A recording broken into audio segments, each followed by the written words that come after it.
Sim. Tem uma pesquisadora norte-americana, ela se chama Emily Smith.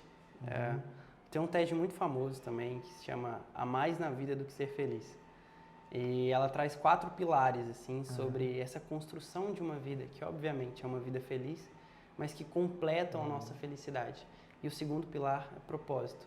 E ela fala que propósito tem muito mais a ver com aquilo que a gente pode dar para o mundo do que com aquilo que a gente quer, sabe? E o que me remete muito à sua fala, né? Poxa, um pé de limão, o limão só tem vitamina C porque a gente precisa. E cabe a nós, né, não só descobrir aquilo que a gente pode oferecer para o mundo, dar para o mundo, mas também descobrir ou como ajudar as pessoas a despertarem essa consciência de que elas também têm um papel muito importante nessa interdependência que nos conecta. Perfeito, Iago, perfeito. É isso. E eu sinto que naturalmente, quando a gente passa a viver em alinhamento com o nosso propósito, a gente começa a reverberar essa inspiração para que mais pessoas também despertem para isso. Propósito não é moda. Propósito não é papo filosófico apenas. Propósito não é viagem espiritual. Propósito é prático. Quem sou eu e como é que eu posso servir? Quem sou eu e como que eu posso ser útil para uma causa que transcende o meu ego? E isso é absolutamente assim prático. Hoje, como que você pode colocar a sua vitamina a serviço do que você acredita através do seu trabalho? Sim. E a ciência tem mostrado, não só com a psicologia, com teorias como a dessa pesquisadora maravilhosa, mas a ciência tem mostrado que isso muda a sua estrutura celular. Sim. Modifica a sua capacidade de lidar com adversidades, modifica a sua capacidade de resiliência, modifica a sua capacidade de ser criativo, amplifica o seu potencial, cura, reduz chances de você ter problemas cardiovasculares. Então, o propósito, ele é esse centro de força que ele precisa ser reconhecido, valorizado e desenvolvido intencionalmente pelo ser humano. Eu sinto assim, cara, profundamente que por trás de todo grande problema existe a desconexão com o propósito. Legal. Por trás de qualquer problema.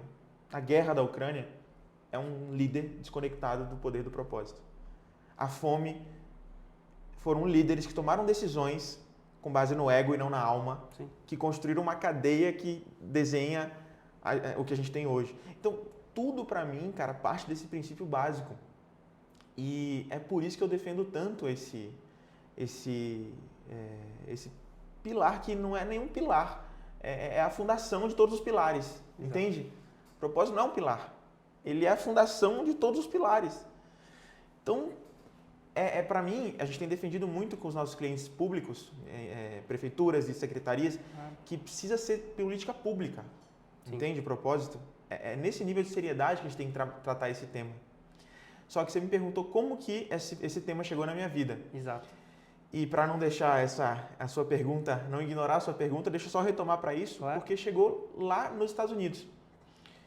Eu fui fazer faculdade, ganhei uma bolsa para jogar bola, né? Depois a gente vai jogar bola junto. Bora. Meu volante ali que vai cobrir para mim, que eu jogo um pouco mais para frente. E na faculdade, cara, eu lesionei a lombar. E aí eu precisei abrir mão dos treinos. E aí, como eu tinha menos tempo, na verdade, eu não tinha tempo eu tinha mais tempo porque eu não estava treinando, né? Eu abri mão dos treinos, então eu tinha mais tempo livre. E aí eu comecei a focar mais na sala de aula. E aí na sala de aula, um dia uma professora, dentro de uma matéria, né, no curso de business, lá de negócios, ela perguntou para os estudantes, falou assim, o que é empreender para vocês? E aí tinha gente de todos os cantos do mundo lá nessa sala.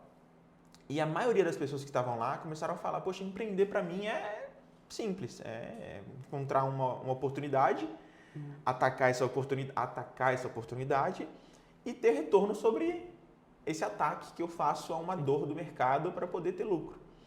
A grande maioria das pessoas dentro da sala de aula, e tinha gente do mundo inteiro, tinha um coreano, amigo, tinha um jamaicano, tinha mexicano, tinha Noruega, onde estava sua amiga. Cara, tinha gente de todos os cantos. E todos eles falavam basicamente a mesma coisa. E eu fiquei no fundo da sala e comecei a observar as pessoas falando sobre isso e comecei a refletir e falar, cara, deve ter alguma coisa errada ou comigo ou com essa matéria, porque para mim empreender não tem nada a ver com isso.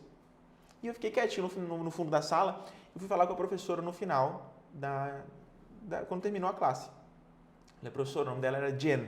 Falei, Jen, eu preciso te dizer uma coisa, eu queria saber se é isso que você vai ensinar aqui, porque se for isso, eu tô fora, não volto cara. mais. Eu tô fora.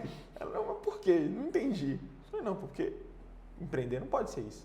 Empreender não é você atacar uma oportunidade para ter lucro e só isso. Sim. Não pode ser só isso. E aí eu falei, não, empreender precisa ser, poxa, defender uma causa, fazer a diferença na humanidade, utilizar o negócio como uma ferramenta de transformação. É isso que eu acredito. Não é isso que você vai ensinar aqui? Sim. Aí ela falou assim, não, Kiko, acho que você precisa estudar um livro chamado Capitalismo Consciente. E o famoso livro amarelo que massa. Chegou na minha vida. E eu comecei a ler esse livro e falei, cara, que é isso aqui, cara? E eu começava a me arrepiar. E aí aquele momento que você fala, porra, tudo que eu acredito está aqui. Né? E foi aí que eu comecei a mergulhar muito e entender que a base de tudo era o propósito. Sim. Volto para o Brasil, depois de formado, criamos a Eusaria e conheço o Thomas assim. Não sei se você sabe, se ele te falou isso, mas o Thomas era presidente do Capitalismo Consciente do Brasil, né? E nós pesquisando na internet e vimos que o cara era quem representava o Instituto aqui. Sim. Na época. Mandamos um e-mail para ele, né? Falando, cara, é o seguinte, eu descobri essa parada nos Estados Unidos, a gente tem aqui, criou um negócio consciente chamado Eusaria, que está gerando esse impacto, tem esse propósito, está funcionando assim, e a gente precisa falar com você, porque a gente está achando que a gente está sozinho aqui, a gente está precisando de moça. E aí a secretária dele ligou pra gente, cara. Falou assim, na época a secretária dele, muito especial, nos atendeu maravilhosamente bem, ligou pra gente e falou assim, olha, o Thomas tem um horário na quinta-feira, vocês podem vir ver ele? Só que ela não sabia que a gente estava na Bahia. Uhum. Aí a gente, posso.